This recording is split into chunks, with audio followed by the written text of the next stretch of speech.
కొరింథీయులకు రాసినటువంటి మొదటి పత్రిక 10వ అధ్యాయము 12వ వచనం చదువుకుందాం. కొరింథీయులకు రాసినటువంటి మొదటి పత్రిక 10వ అధ్యాయము 12వ వచనం. తాను నిలుచున్నానని తలంచుకొనువాడు పడకుండునట్లు జాగ్రత్తగా చూచుకొనవలెను. చిన్న ప్రార్థన చేసుకుందాం. మా గొప్ప దేవా యేసయ్య, మీకు వందనాలు ప్రభువా. నీ దృష్టితో చూచే కన్నులను మీరు మాకు అనుగ్రహించండి. మా హృదయాలలోనికి చూడండి ప్రభువా, మాతో మాట్లాడండి. యేసు నామమందు ప్రార్థించి వేడుకుంటున్నాము తండ్రి, ఆమేన్. తాను నిలుచున్నానని తలంచుకొనువాడు పడకుండునట్లు జాగ్రత్తగా చూచుకొనవలెను. ఏదైనా ఒక వాక్యం మనకు అర్థం అవ్వాలి అంటే ఉపోద్ఘాతం కొంత మనకు తెలియాలి. అంటే ఏ పరిస్థితుల్లో ఆ వాక్య భాగాన్ని దేవుడు రాయించాడో అది మనం తెలుసుకోవాలి. ఎప్పుడు అంటున్నాడు తాను నిలుచున్నానని తలంచుకునేవాడు పడకుండునట్లు జాగ్రత్తగా చూచుకొనండి అనేది మనకు అర్థం అవ్వాలంటే ముందు వాక్య భాగం ఏంటో చూద్దాం. 11వ వచనం, ఈ సంగతులు దృష్టాంతములుగా వారికి సంభవించి యుగాంతమందున్న మనకు బుద్ధి కలుగుటకై వ్రాయబడెను. యుగాంతమందున్న మనకు బుద్ధి కలుగుటకై వ్రాయబడెను. ఈ సంగతులు అంటున్నాడు. ఏ సంగతులు? పైవచనం 9, ఈరోజు 8, 9, 10 వచనాలు. మరియు వారి వలె మనము వ్యభిచరించకయుందుము. వారిలో కొందరు వ్యభిచరించినందున ఒక్క దినముననే 23,000 మంది కూలిరి. మనము ప్రభువును శోధింపకయుందుము. వారిలో కొందరు శోధించి సర్పముల వలన నశించిరి. మీరు సణుగకుడి. వారిలో కొందరు సణిగి సంహారకుని చేత నశించిరి. 8వ వచనంలో మీరు విగ్రహారాధకులై ఉండకుడి. ఇక్కడ కొన్ని విషయాలలో ఇశ్రాయేలీలు తప్పిపోయారు, లేకపోతే కొన్ని దోషములు వారు చేశారు. వారికి సంభవించినది మనకు బుద్ధి కలగడానికై దేవుడు రాయించి ఉంచాడు అని చెప్తా ఉన్నాడు. ఏం జరిగింది అక్కడ అంటే ఏ పాపాలు కనబడుతున్నాయంటే విగ్రహారాధన, వ్యభిచారము, అలాగే ప్రభువును శోధించడం, సణగడం అనేవి జరిగినాయి. సరే, విగ్రహారాధన, వ్యభిచారము మనకు తెలిసినటువంటి ఘోరమైనటువంటి పాపము. ప్రభువును శోధించడం అది ఎంత భయంకరమైనటువంటి పాపం చూస్తా ఉన్నాము మనం. అలాగా ఇంకొకటి సణగడం, అదెంత ఘోరమైనటువంటి పాపం గుర్తించామా? అసలు ఏం జరిగింది? మనం ఒకసారి ఆ జరిగిన సంఘటనల దగ్గరకు వెళ్ళాలి. సంఖ్యాకాండము 21వ అధ్యాయం. నేను త్వరగా స్టోరీ లాగానే చెప్పడానికి ప్రయత్నం చేస్తాను, మీరు ఆసక్తిగా వింటారని. సంఖ్యాకాండము 21వ అధ్యాయం. వీరు ఇశ్రాయేలీయులు ఐగుప్తులో నుంచి బయటకు వచ్చారు. బయటకు వచ్చినప్పుడు స్ట్రైట్ రూట్లో దేవుడు వారిని తీసుకొని వెళ్లకుండా చుట్టూ మార్గంలో వారిని తీసుకొని వెళ్తా ఉన్నాడు. 21వ అధ్యాయము 4వ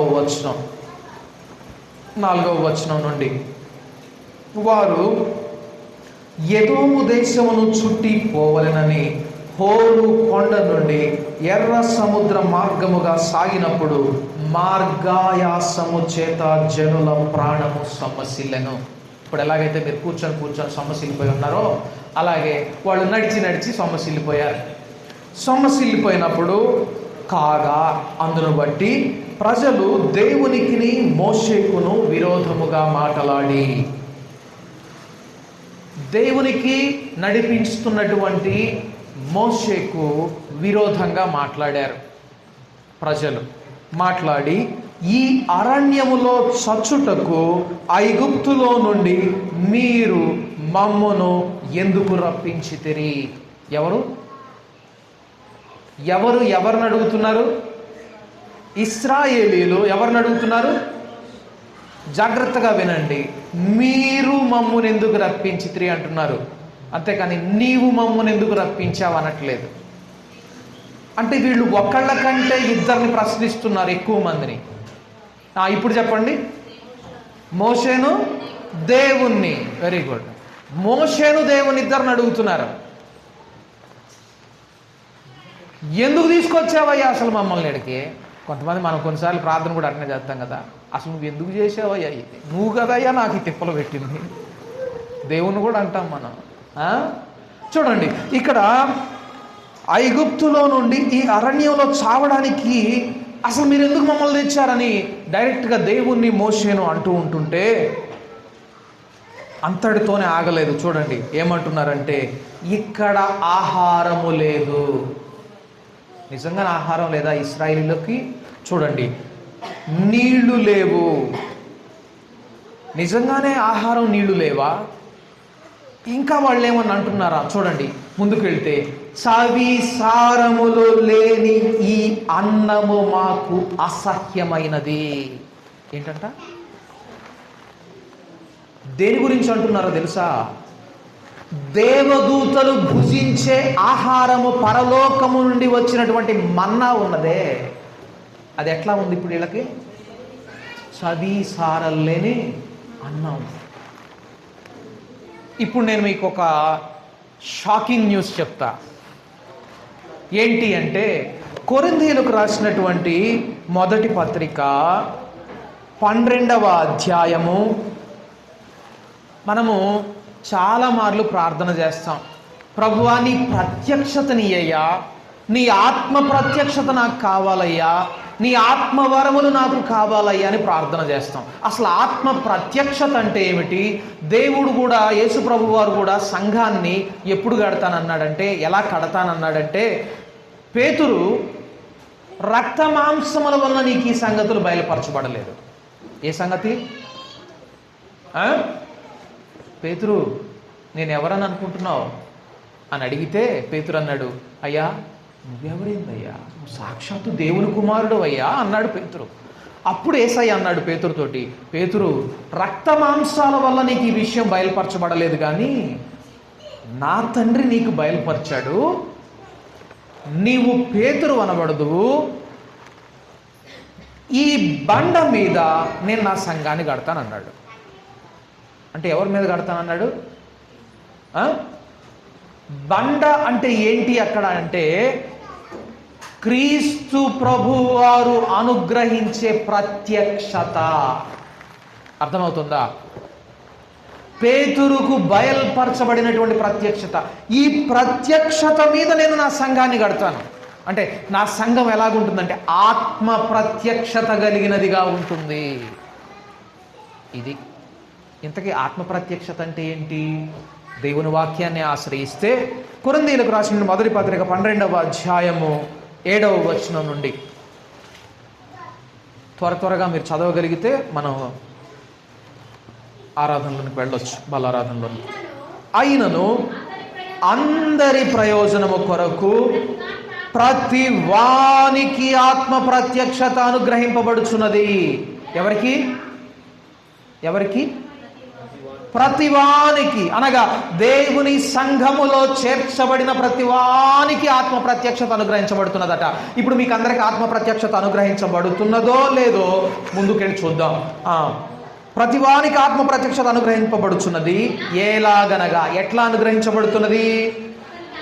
ఒకనికి ఆత్మ మూలముగా బుద్ధి వాక్యము, మరి ఒకనికి ఆ ఆత్మను అనుసరించిన జ్ఞానవాక్యము, మరి ఒకనికి ఆ ఆత్మ వలననే విశ్వాసమును, మరి ఒకనికి ఆ ఒక్క ఆత్మ వలననే స్వస్థపరచు వరములను, మరి ఒకనికి అద్భుత కార్యములు చేయు శక్తియు, మరి ఒకనికి ప్రవచన వరము, మరి ఒకనికి ఆత్మల వివేచన, మరి ఒకనికి నానావిధ భాషలు, మరి ఒకనికి భాషల అర్థము చెప్పు శక్తియు అనుగ్రహించబడుచున్నవి.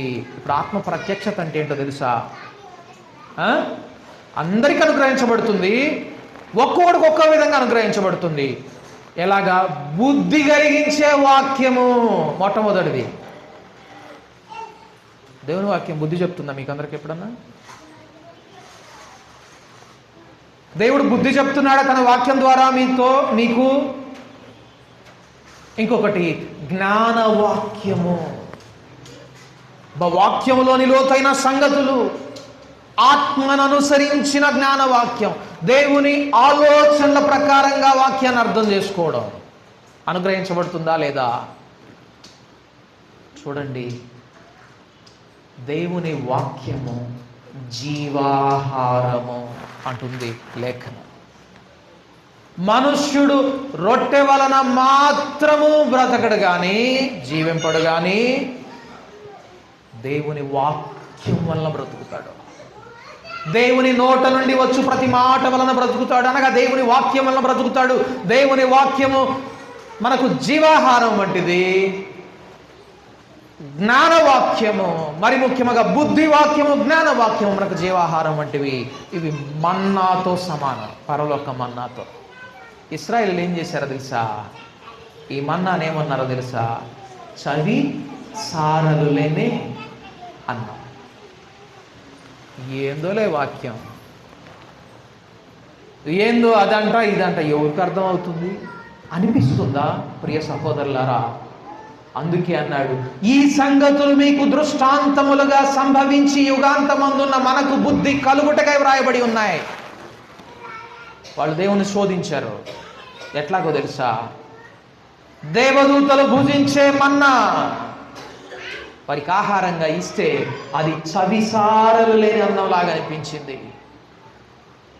ఈనాటి క్రైస్తవ సమాజంలో చాలా మందికి దొరకనటువంటి జ్ఞానవాక్యము, బుద్ధివాక్యమును దేవుడు మనకు అనుగ్రహిస్తూ ఉంటే చాలా మందికి ఇది చవిసారలు లేని అన్నంలాగా, చవిసారలు లేని వాక్యంలాగా అనిపిస్తున్నదా? ప్రియ సహోదరులారా, జాగ్రత్త. ఇశ్రాయేలీయులు ఆ విషయంలోనే తప్పిపోయారు. అక్కడే ప్రభువును శోధించారు వారు. ఫలితంగా చూడండి ఏం జరిగింది. ఎప్పుడైతే ఈ చవిసారం లేని అన్నం మాకెందుకయ్యా అన్నారో, దేవుడట వారిలోకి తాపకరమైన సర్పములు పంపించాడట. తాపకరమైన సర్పములు.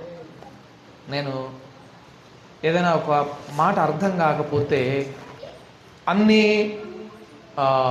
ట్రాన్స్లేషన్స్లో ఉన్న నాకు సాధ్యమైనంత వరకు ఆ మాటను నేను అర్థం చేసుకోవడానికి చదువుతాను. నా దగ్గర ఉన్నటువంటి అన్ని బైబిల్స్ని నేను చూస్తే ఈ తాపకరమైన సర్పములు అనే దగ్గర పాయిజనస్ స్నేక్స్ అని ఉన్నది, అంటే విషపూరితమైన సర్పములు అని ఉన్నది. కానీ నాకు తెలిసినటువంటి తెలుగు పరిజ్ఞానం ప్రకారం తాపకరమైన సర్పము అంటే ఏంటో తెలుసా?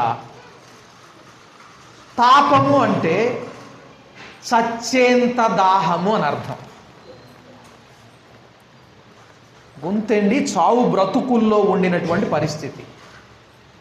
ఇప్పుడు దేవుడు వీరి మధ్యకి ఎటువంటి పాములను పంపించాడంటే, ఆ పాము గరిస్తే గొంతు తడారిపోయి చచ్చేంత పరిస్థితిలో చచ్చిపోతున్నారు. ఇక వాళ్ళ యొక్క అన్ని సిస్టమ్స్ డ్యామేజ్ అయిపోయి ఆ అధిక దాహం చేత చచ్చిపోయే పరిస్థితి. నేను అర్థం చేసుకున్నది చెప్తున్నాను. ఎందుకో తెలుసా? వీళ్ళకి ఏం లేదు,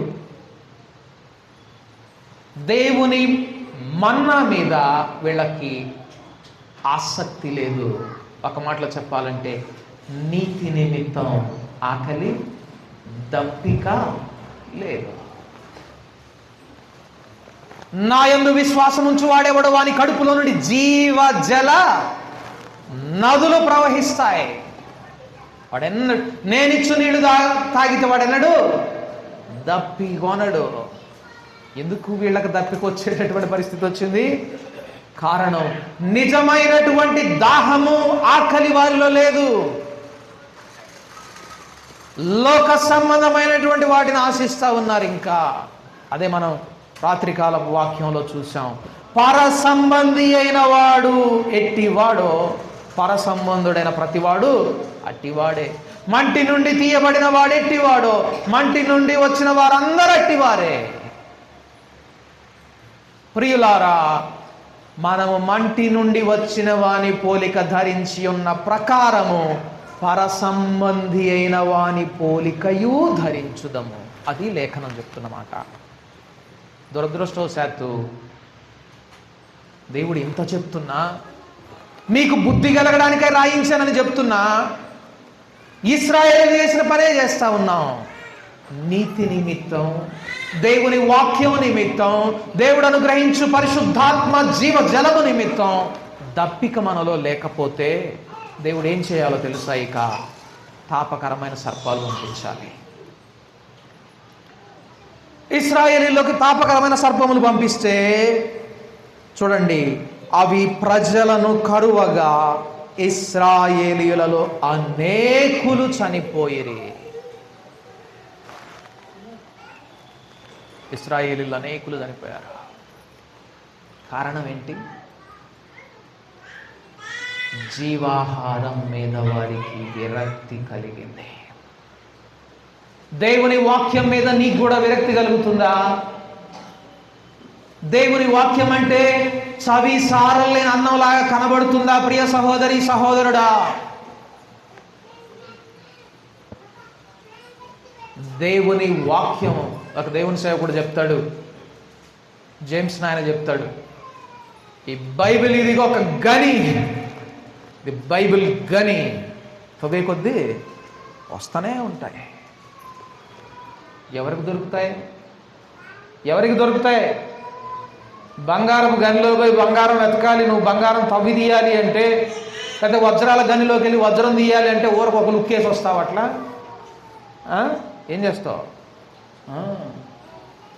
శ్రద్ధగా వెతుకుతావు, ప్రతి అణువు పరిశీలన చేస్తావు. అందుకే దేవుడు అన్నాడు, వెదకుడి దొరుకును అన్నాడు. ఇప్పుడు ఎవరికి దొరకదు? వెదకనోడికి దొరకదు. ఎవడికి చవిసారం లేని ఆహారంలా కనిపిస్తుంది, ఎవడికైతే ఆసక్తి ఉండదో వాడికి అనిపిస్తుంది దేవుని వాక్యం. ఇవి మీకు బుద్ధి కలగడానికై చెప్పబడి ఉన్నాయి. మనం ఇంకా అసలు వాక్యం దగ్గరికి వెళ్ళలేదు. తాను నిలుచున్నానని తలంచుకొని వాడు పడకుండానట్లు జాగ్రత్తగా చూసుకోండి. ఎందుకని చెప్తా ఉన్నాడంటే, ఇలాగే అనుకున్నారు, వాళ్ళు పడిపోయారు. ఎలాగో చూద్దాం. వారు సణిగారు, సంహారకుని చేత నశించారు అని లేఖనం చెప్తా ఉన్నది. మీరు సణుగకుడి, వారిలో కొందరు సణిగి సంహారకుని చేత నశించిరి. ఏ క్షణంలో సణిగారో ఒకసారి మళ్ళా వెళ్దాం వెనక్కు. సంఖ్యాకాండము 16వ అధ్యాయం, సంఖ్యాకాండము 16వ అధ్యాయం 41వ వచనం. మరునాడు ఇశ్రాయేలీయుల సర్వ సమాజము మోషే అహరోనులకు విరోధముగా సణుగుచు. ఏమని సణుగుతా ఉన్నారు? మీరు యెహోవా ప్రజలను చంపితిరి. ఎవరంట చంపింది? ఎవరు చంపారు? ఇశ్రాయేలీలు వచ్చి మోషే అహరోనులకు వ్యతిరేకంగా సణుగుతున్నారు. ఏమని? మీరు యెహోవా ప్రజలను చంపితిరి అని సణుగుతున్నారట. ఎవరు? ఇశ్రాయేలీలు సణుగుతున్నారు. ఎవరి మీద? మోషే అహరోనుల మీద. ఏమని? మోషే అహరోనులు చంపారని. ఎవరు చంపారు ఇంతకీ? అర్థం చేసుకోవాలంటే 16వ అధ్యాయం 1వ వచనంకి వెళ్ళాలి. అక్కడ నుంచి కోరహు, దాతాను, అబీరాములు, వారి గుంపు 250 మంది. ఇప్పుడు మీకు ఆ వృత్తాంతం అంతా తెలుసు. మీకు అందరికి తెలుసా లేదా? కోరహు, దాతాను, అబీరాముల వృత్తాంతం నాకు తెలియదు అన్నవాళ్ళు చేతులు ఎత్తండి. తెలియదు అన్నవాళ్ళు. కోరహు, దాతాను, అబీరాముల వృత్తాంతం తెలియదు అన్నవాళ్ళు అందరికి తెలుసా? రైట్, ఒకళ్ళకి తెలియదు, చెప్తాను నేను. కోరహు, దాతాను, అబీరాములు వీరు కూడా లేవీయ వంశస్థులు, అంటే యాజకత్వం చేసేటటువంటి వంశస్థులు. ఆ వంశంలోంచి వచ్చిన వాళ్ళే. ఒక మాటలో చెప్పాలంటే మోషే అహరోనులకు దాయాదు లాంటి వాడు. దేవుడు మోషేతోనే మాట్లాడా? మాతో మాట్లాడ్డా? మేము కూడా యాజకుల వంశం నుంచి వచ్చిన వాళ్ళం కాదా అని తిరుగుబాటు చేశారు. మోషే మీద తిరుగుబాటు చేస్తే మోషే, రేపు ఉదయం మీరందరూ మీ దివిటీలు పట్టుకొని మనకు ప్రత్యక్షపు గుడారం అని ఉన్నది కదా దేవుని సన్నిధి, అక్కడికి రండి, అక్కడ తేల్చుకుందాం అన్నాడు. మరునాడు వీళ్ళందరూ వచ్చారు. వచ్చినప్పుడు దేవుడు అన్నాడు, నా కోపం వారి మీద మండుతున్నది గనుక మోషే నువ్వు ఆ సమాజంలో నుంచి పక్కకు తొలగిపో, వారిని నేను నాశనం చేస్తాను అని అంటాడు. అన్నప్పుడు మోషే అదే మాటను ఇశ్రాయేలీయులకు చెప్తాడు. చెప్పినప్పుడు చాలామంది కోరహు, దాతాను, అబీరాములు ముందేమో వారి మాటలకు వ్యతిరేకంగా తయారయ్యారు మోషేకి. కానీ ఎప్పుడైతే దేవుని కోపం వారి మీద మండుకున్నదని గ్రహించారో వెంటనే కోరహు, దాతాను, అబీరాముల గృహాల దగ్గర నుండి పక్కకి వెళ్ళిపోయినారు మిగిలిన ఇశ్రాయేలీలందరూ. కోరహు కుమారులు కూడా అక్కడి నుంచి వెళ్ళిపోయినారు. ఎవరి దగ్గర నుంచి? కోరహు కుటుంబం దగ్గర నుంచి, వారి గుడారాల దగ్గర నుంచి పక్కకి వెళ్ళిపోయారు. అప్పుడు దేవుడు ఆజ్ఞాపించగా భూమి ఇట్లా చీల్చి వారినంతే సజీవంగా లోపలికి అగ్నిగుండంలోకి తీసుకుని పోయింది, మింగివేసింది భూమి. ఎవరిని? కోరహు, దాతాను, అబీరాములు వారి కుటుంబాలందరినీ 250 మంది దాదాపుగా ఆ రోజు సజీవంగా డైరెక్ట్గా నరకంలోకి వెళ్ళిపోయారు. ఇది కోరహు, దాతాను, అబీరాము. వీరు చచ్చిపోయారని మరునాడు మరలా ఏం చేశారు? అందరూ కూడుకొని యెహోవా ప్రజలను చంపారు వీళ్ళు. ఎవరు చంపింది?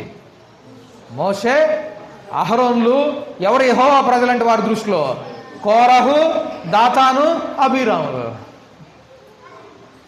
చూసారా మన దృష్టి ఎంత వక్రంగా ఉంటుందో ఎప్పుడైతే దేవుని దృష్టి నుంచి పక్కకు వస్తామో. వీరు యెహోవా ప్రజలను చంపితిరని సణిగారట. ఆ కాంటెక్స్ట్ అక్కడ రాయబడింది.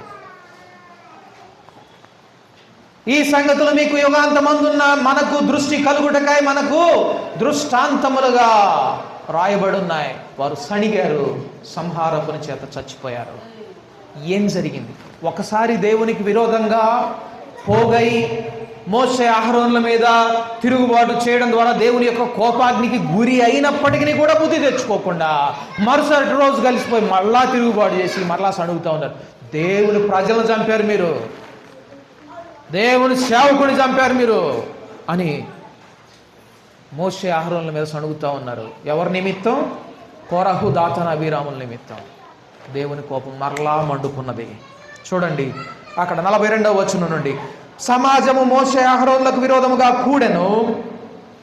చూడండి, సమాజం, ఇశ్రాయేలీల సమాజం, దాదాపుగా మొత్తం సమాజం అని చెప్తా ఉన్నది లేఖనం. మోషే, అహరోన్లకు విరోధంగా కూడారు.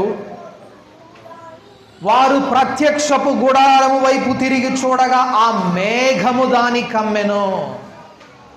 షకీనా మేఘం కనపడ్డది. ఎప్పుడైతే తిరుగుబాటు చేశారో మోషే, అహరోన్ల మీద, ఒకసారి ఇట్లా తిరిగి చూడగానే ప్రత్యక్ష గుడారం మీదకి దేవుని మహిమ ప్రత్యక్షపు గుడారం మీద మేఘంలాగా కనపడ్డదట. మోషే, అహరోన్లు ప్రత్యక్షపు గుడారం ఎదుటికి రాగా యెహోవా, మీరు ఈ సమాజము మధ్య నుండి తొలగిపోవుడి, క్షణములో నేను వారిని నశింపజేయనని మోషేకు సెలవీయగా వారు సాగిలపడిరి. చూడండి, దేవుని కోపం మరలా మండింది.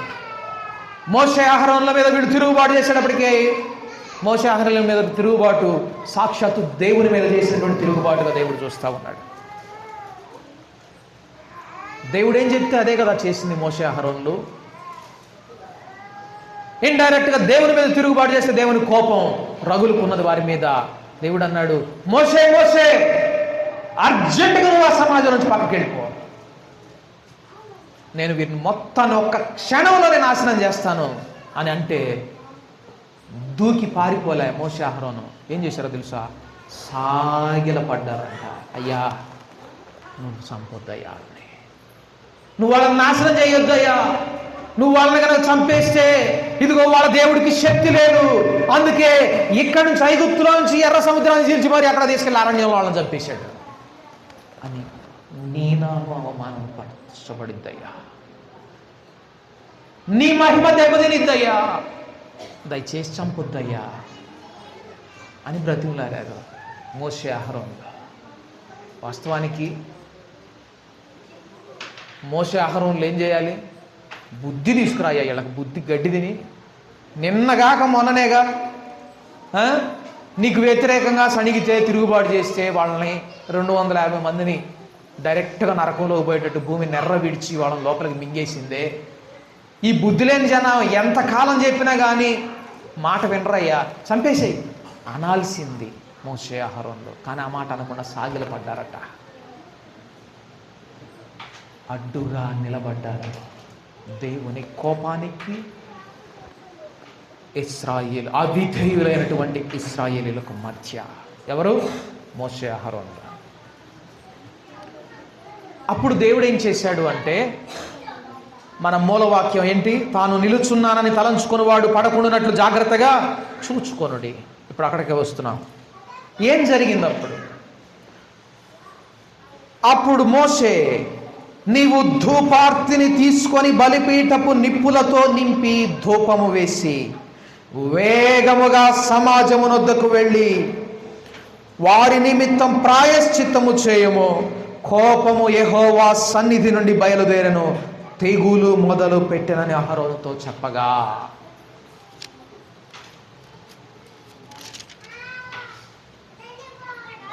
చూడండి మోషే వెంటనే, అహరోను బలిపీఠం మీద నిప్పులు ఉన్నాయి కదా, ఆ నిప్పులు తీసుకో, ధూపం వేయి, ఆ ధూపం తీసుకొని సమాజం మధ్యలోకి వెళ్ళిపో.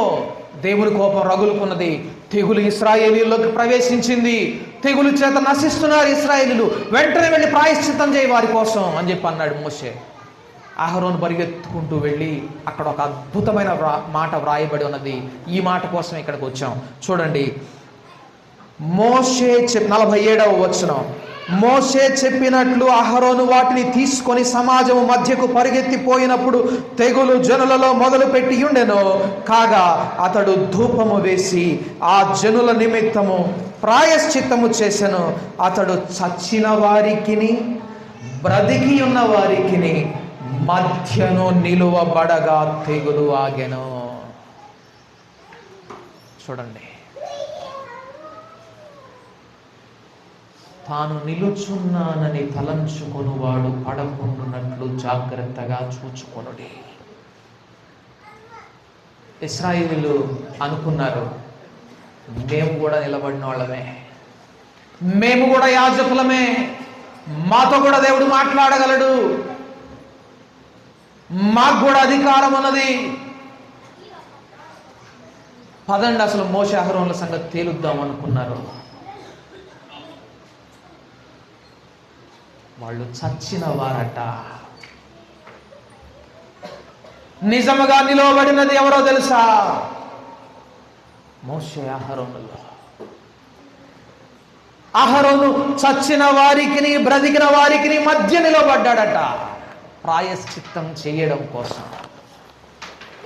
It's a picture of Jesus Christ standing in the midst of living and the dead. Yesu ప్రభు వారు కూడా చచ్చిపోయిన వారికి బ్రతికిన వారికి మధ్యన నిలవబడ్డాడు తెలుసా? మనము మన పాపముల చేతను భక్తిహీనత చేతను చచ్చిన వారమై ఉండగా క్రీస్తు మన నిమిత్తము ప్రాయశ్చిత్తము చేసి మన నిమిత్తమే చనిపోయాడు. అహరోద్దేశం పనది. తాను నిలుచున్నానని తలంచుకొనువాడు పడకుండునట్లు జాగ్రత్తగా చూచుకోండి. జాగ్రత్తగా చూచుకోండి. నేను కూడా నిలబడ్డాను అనుకుంటున్నావేమో ప్రియ సహోదరి సహోదరుడా. ఇశ్రాయేలీలు అనుకున్నారు, మేము కూడా దేవుని సన్నిధిని నిలబడగలం, మోషే అహరోనులకేనా ఉంది అనుకున్నారు. కానీ నిజంగా నిలవబడగలిగింది ఎవరో తెలుసా? మోషే అహరోనులు. కారణం ఏంటి? కారణం ఏంటి? బలిపీఠము మీద ఉండిన నిప్పులు తీసుకొని వెళ్ళి ధూపం వేశాడు అహరోను. బైబిల్ గ్రంథం సెలవిస్తూ ఉన్నది, బలిపీఠమునొద్ద కనిపెట్టువారు బలిపీఠముతో సమానులు అని ఉంటుంది. నేను రిఫరెన్స్లోకి వెళ్ళడం లేదు. ఎవరు ఎవరు ఎవరు బలిపీఠంతో సమానులు? బలిపీఠమునొద్ద కనిపెట్టువారు. బలిపీఠముతో సమానులు అన్న దగ్గర ఫుట్ నోట్ వేసి కింద ఉంటుంది, బలిపీఠము మీద అర్పింపబడిన వారు అని ఉంటుంది. అంటే దాని అర్థం ఏంటో తెలుసా? బలిపీఠమునొద్ద కనిపెట్టువారు బలిపీఠము మీద అర్పింపబడిన వారట. ఇప్పుడు బలిపీఠం మీద అర్పింపబడితే అక్కడ దహించేదేంటి? దేవుని అగ్ని. దేవుని అగ్ని దహించగా మిగిలిన ఆ నిప్పులను తీసుకొని వెళ్ళి ధూపం వేస్తే పాపానికి ప్రాయశ్చిత్తం కలిగింది. నిజంగా నీవు దేవుని సన్నిధిని నిలువబడి చచ్చిన వారికి బ్రతికిన వారికి మధ్య తేడాగా నువ్వు నిలవబడాలంటే నీ జీవితం బలిపీఠం మీద అర్పింపబడిన నిప్పుల కొలిమిగా ఉండాలి. ఏ బలిపీఠం? క్రీస్తునొద్ద. కనిపెడుతున్నావా దేవుని సన్నిధిలో? దేవుని బలిపీఠమునొద్ద కనిపెట్టేవారు ఇంకా మనం ఉంటున్నామా? మనం బల్లారాధనలోకి వెళ్ళబోతున్నాం. మీలో ఎవడైనా బలిపీఠమునొద్ద అర్పణ అర్పించాలని వచ్చినప్పుడు మీలో ఎవరికైనా సహోదరుని మీద వ్యాజ్యం ఉన్న ఎడలా ఏం చేయాలి? అర్పణను విడిచిపెట్టాలి. ఎందుకంటే అది ఎలాంటి అర్పణ అవుతుందంటే మలాకీ గ్రంథంలో అంటాడు, మీరు కుంటి గొర్రెను డాగు కలిగినటువంటి అర్పణలు ఇస్తా ఉన్నారు, శుద్ధమైన అర్పణలు ఇవ్వడం లేదు, జబ్బుబడిన వాటిని నాకు అర్పిస్తా ఉన్నారు అంటాడు. దాంతో సమానం. తాను నిలుచున్నానని తలంచుకొనువాడు పడకుండునట్లు జాగ్రత్తగా చూచుకొనుడి.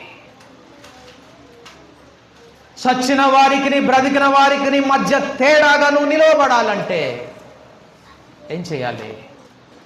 బలిపీఠము మీద అర్పింపబడిన పాత్రగా నువ్వు ఉండాలి. అది తప్ప వేరే మార్గం లేదు. వీళ్ళందరూ అనుకున్నారు, మేము కూడా మాకు వచ్చు యాజక ధర్మం, మేము కూడా దేవునితో మాట్లాడగలము, ఆయన మాకును తండ్రి, ఆయన మమ్ములను కూడా ప్రత్యేకించుకున్నాడు, మేము కూడా దేవుని సన్నిధిలో నిలవబడగలం అనుకున్నారు.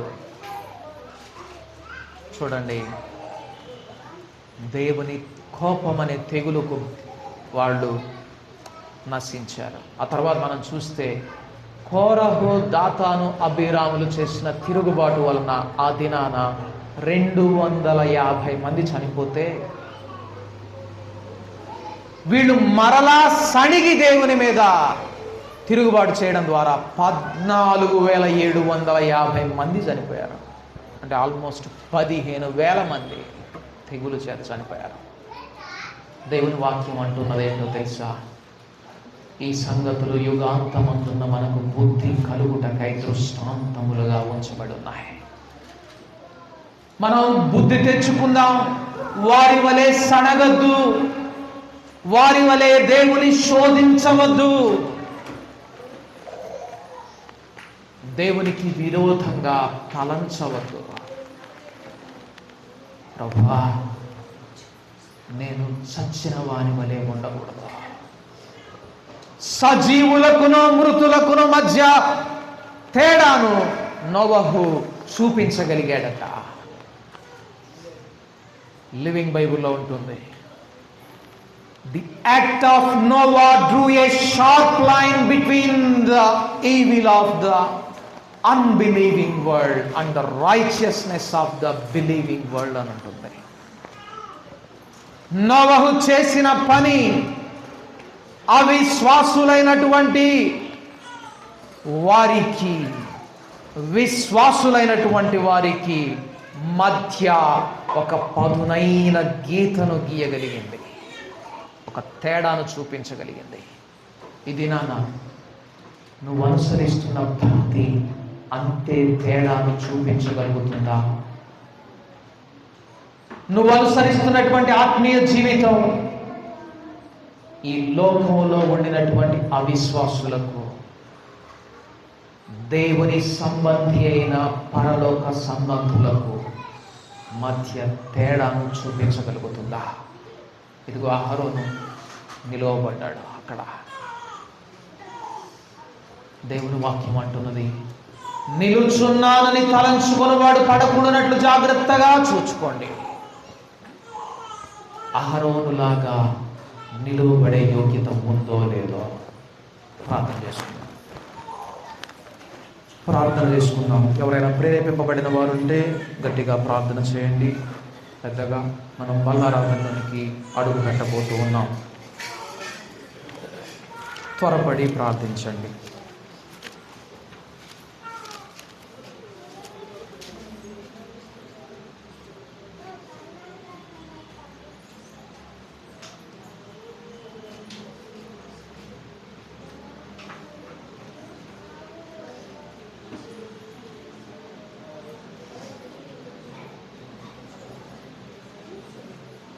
త్వరగా ఎవరైనా ప్రేరేపించబడిన వారు పెద్దగా ప్రార్థించండి.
బలిపీఠం మీద అర్పింపబడినటువంటి వారిముగా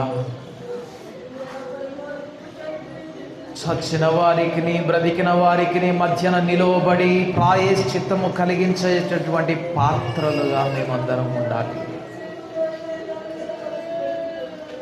అంతేకాని ఎంతకాలము చచ్చిన వారిగా ఆత్మ విషయమై ఈ లోకంలో మిగిలిపోవాలి. ప్రభువా, నీకు విరోధముగా సణుగుచు నేను నీ సన్నిధిలో నిలవబడగలనని అనుకుంటున్నానా? అయ్యో, తాను నిలుచున్నానని తలంచుకొనువాడు పడకుండునట్లు జాగ్రత్తగా చూచుకొనుడి అంటున్నావు. నిన్ను శోధిస్తూ నీకు విరోధముగా సణుగుచు నేను నీ సన్నిధిని నిలవబడలేనయ్యా. మేమెవ్వరం నిలవబడలేము. బలిపీఠమునొద్ద కనిపెట్టే వారిగా చెయ్యి. మేము బలి అర్పింపబడినట్లు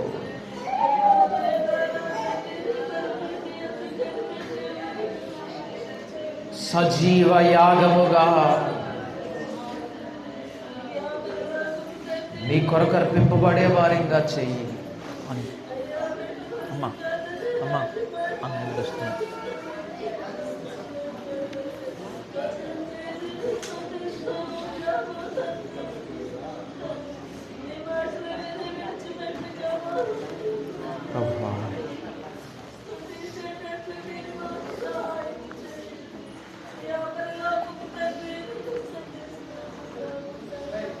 ప్రార్థనలో కొనసాగుదాం. ప్రభు బల మన యొద్దకు వస్తా ఉన్నది. ప్రభు బలలో చేయవేయదలిచిన వారు మీ కుడి హస్తాన్ని చూపించండి.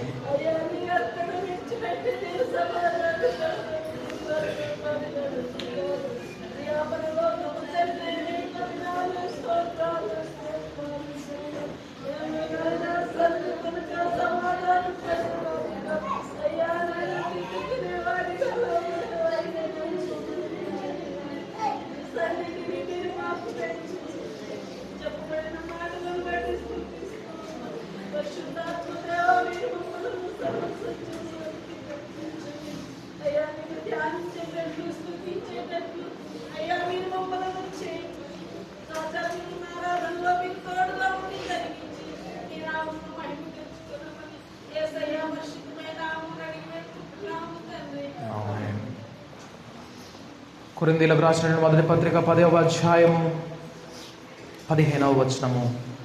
మనము దీవించు ఆశీర్వచనము పాత్రలోనిది త్రాగుట, క్రీస్తు రక్తములో పాలు పుచ్చుకొనుట.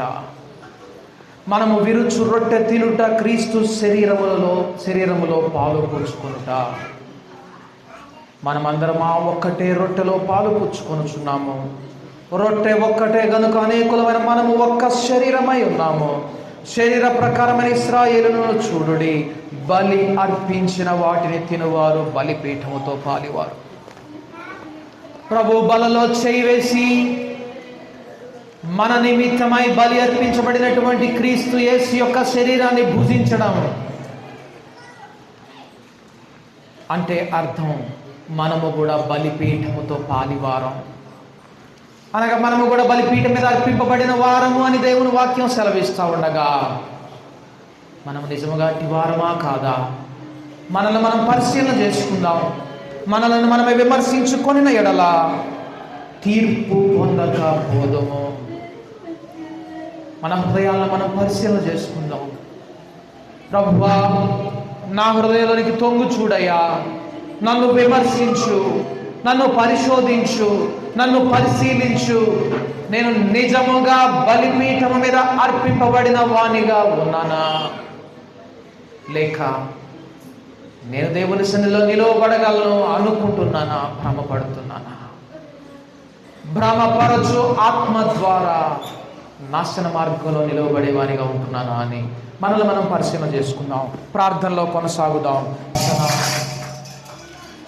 మా పరిశుద్ధుడా తండ్రి, మట్టి నుండి తీయబడిన వాడేటివాడో, మన్ను నుండి తీయబడిన వారందరటి వారే. పర సంబంధి ఏటివాడు, పర సంబంధి అయిన వాడు అట్టివారే. ప్రభువా, క్రీస్తు సంబంధికులముగా బలిపీఠం మీద అర్పింపబడినటువంటి క్రీస్తునకు మాదిరిగా మృతులను సజీవులను గాను, సజీవులను మృతులను గాను, లేని వారిని సైతం ఉన్నవారిగా పిలిచే క్రీస్తు అయ్యా, మేమందరము నీతో సహవాసం కలిగిన వారిగా ఉండాలని కోరుకుంటున్నాం. నీతో నడవాలని, ఈ భూమి మీద నీ యొక్క సాక్షిగా ఉండాలని, నీవు మాలో నివసించాలని మేము ఆశపడుతూ ఉండగా, ఆశ కలిగిన ప్రాణము నీవెన్నడూ ప్రభువా నిరాశపరచు, నీవు తృప్తిపరుస్తావు. కాబట్టి ప్రభువా, నీ పరిశుద్ధాత్మ మాకందరికీ అనుగ్రహించి మనను తృప్తిపరచమని మా ప్రియరక్షకుడైన యేసు నామములో ప్రార్థించడానికి వేడుకుంటున్నాము తండ్రి. ఆమేన్. తొట్టిల్లకుండా మిమ్మల్ని కాపాడుటకు, తన మహిమ ఎదుట ఆనందముతో మిమ్మల్ని నిర్దోషులుగా నిలవబెట్టుటకు శక్తిగలమైన రక్షకుడైన అద్వితీయ దేవునికి మన ప్రభువైన యేసుక్రీస్తు ద్వారా మహిమయు, మహత్యము, ఆధిపత్యము, అధికారమును యుగములకు పూర్వమును ఇప్పుడును సర్వయుగములను కలుగునుగాక. ఆమేన్, ఆమేన్, ఆమేన్. అందరికీ వందనాలండి.